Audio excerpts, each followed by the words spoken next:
Hey, Dave Johnson, editor of eHow Tech, here in a little quiet space at the Consumer Electronics Show 2014, and I've got something really cool here. It is an interesting meld of a slotless race car with the world of computer or video gaming called Anki Drive. And I'm probably not doing a very good job of describing it, so I've got Stefan here from Anki Drive. Let's talk a little bit about what is this? Think of Anki Drive as a video game coming to life in the real world.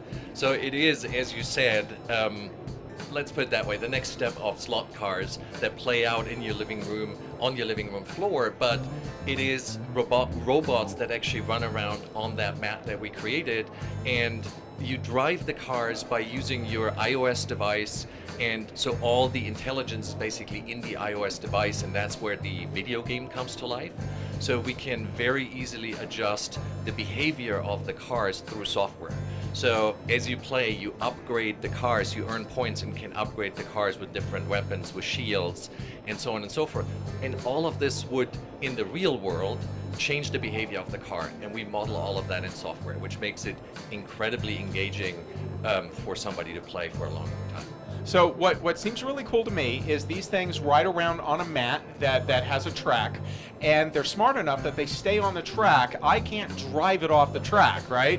I can go faster and slower, I can change lanes, but I'm uncoordinated, that doesn't matter. It's going to stay on the track, and then I use my iPhone or my iPad or whatever to not just control that, but also to fire weapons, disable other cars. Correct. So the goal of the game is to disable other cars, and you can set like 5, 10, or 15 disablements of the other cars, and then you win the game. And how we do that the cars stay on the track is actually, if you look at the bottom of the car, there's a camera and there's a processor in the car as well, which samples the track 500 times a second. So these cars make decisions 500 times a second.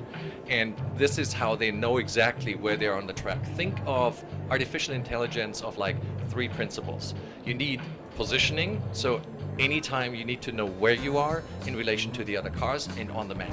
Then reasoning. Reasoning means you find out what the other cars might do. So like a chess player, think multiple steps ahead of it.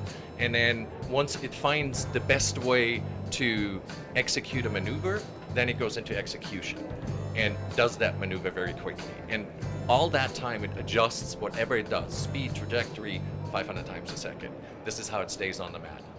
Okay, awesome. So I can buy the starter kit, as it were. It includes the mat and 2 vehicles with their little charging pods, and all that's $200. Is that right? Yeah, it's $199. Comes with the yellow car Karai and both on the silver car, and then we have 2 Ro and Katal, the red and the blue car, which come at $69 as an expansion car.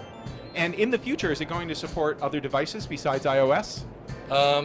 We haven't quite firmed up the plans, but obviously we are looking at other devices as well. We started on iOS because this is based on Bluetooth Low Energy, and Apple embraced Bluetooth Low Energy very, very early on and made it really not easy, but easier for us to implement this entire game. Awesome. So Dave Johnson, editor of eHow Tech, and I think I'm going to go play some race cars.